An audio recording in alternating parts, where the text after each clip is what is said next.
Hello, welcome back to my channel. I'm AJ and this is a Wednesday Reads book review video. This week I read a book called Abnormal by AJ Mullican.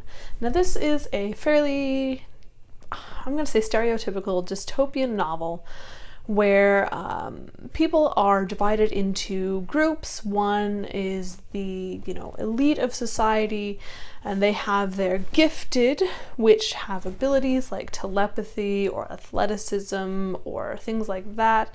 And the lower class of society has the abnormals, who are illegal people with gifts that are not part of the elite, and they, manage to make it through the system to be born and are living sort of off the grid, I guess is the word, but it's not really off the grid because they're in the cities.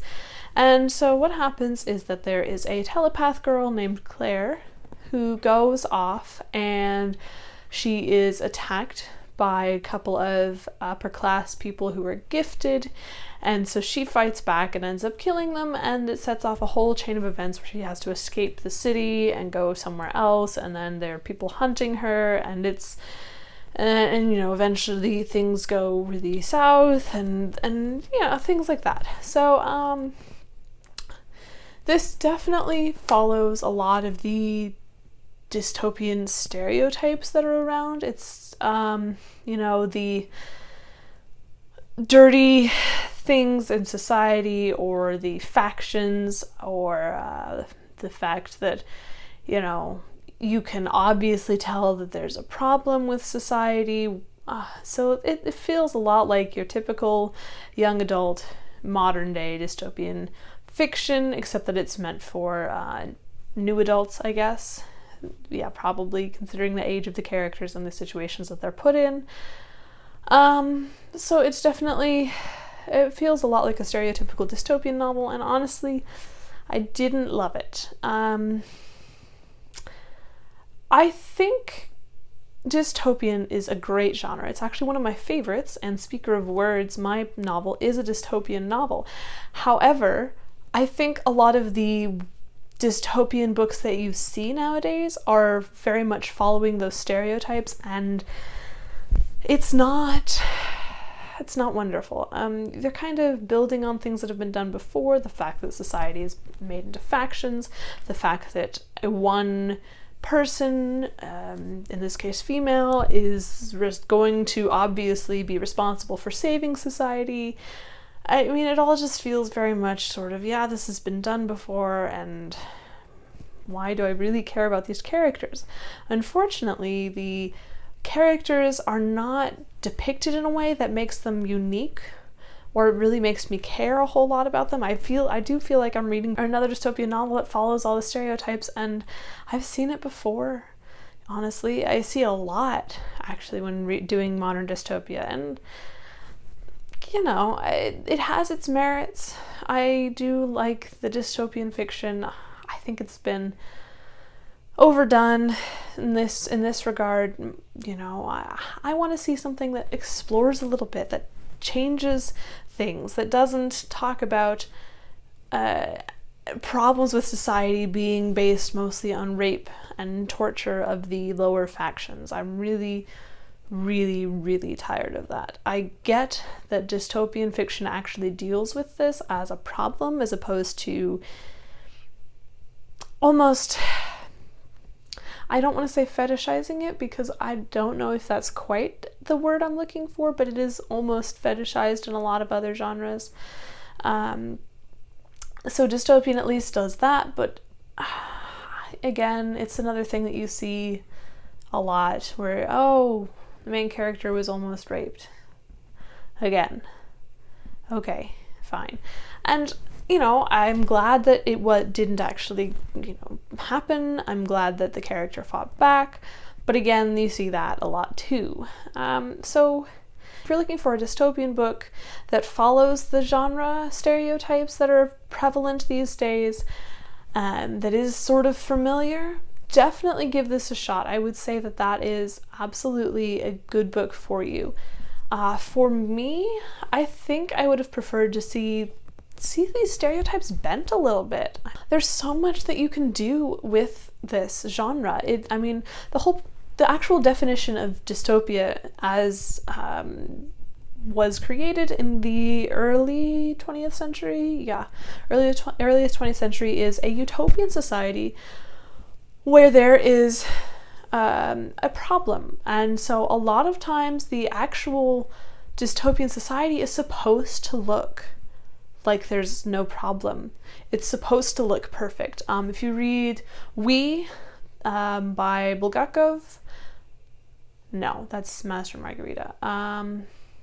There's a Russian dystopian novel, the author escapes me, it's called We. It is the precursor to 1984. That sort of a thing. Society looks perfect, but there's an underlying problem that isn't necessarily apparent. Whereas with modern dystopian, a lot of the times, the society looks perfect only to a certain faction, and the problems are readily apparent, and the government is absurd and corrupt, and I'm not sure how they got supported, and it becomes sort of like, the definition of the word has definitely changed with modern times, but I want to explore a little bit more. Can we combine the two means of dystopian fiction? Can we perhaps push the idea a little bit further? It's kind of like slang. It needs to evolve as our society evolves, and I think we've reached the point where it's become, okay, it's time to evolve. So this story definitely follows the modern tropes, and it's good if you love that. I don't.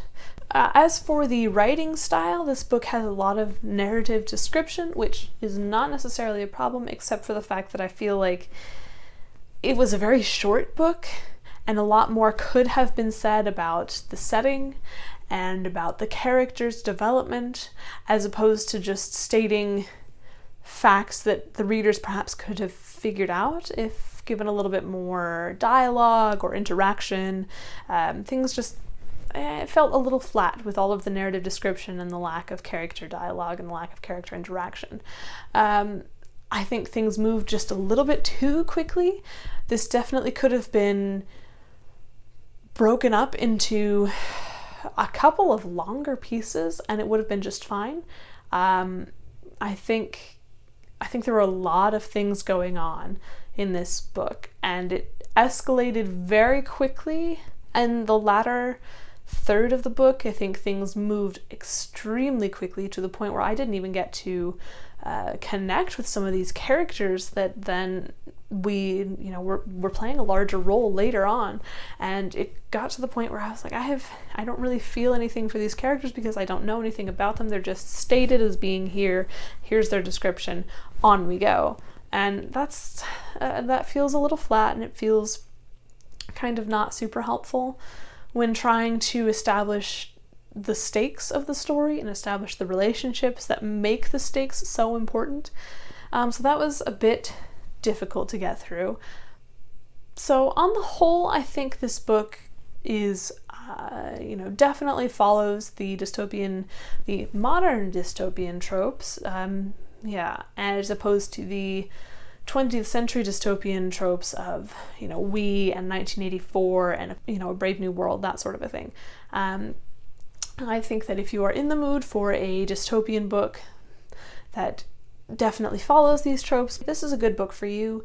For me, I would have liked a little bit more exploration, and I think I would have liked a little bit more breadth in the actual writing. So that's all I've got for you this week. As usual, all of the links are in the description box below, and I'll leave all of my social media links there. You can follow me on Facebook, Twitter, and Instagram. Contact me at my website. I am always happy to have a chat, and if you want to hear more about other books that I am reviewing and other projects that I'm getting on, I'm about to start fixing up a vintage typewriter, so stay tuned for that. I will see you next time. Bye.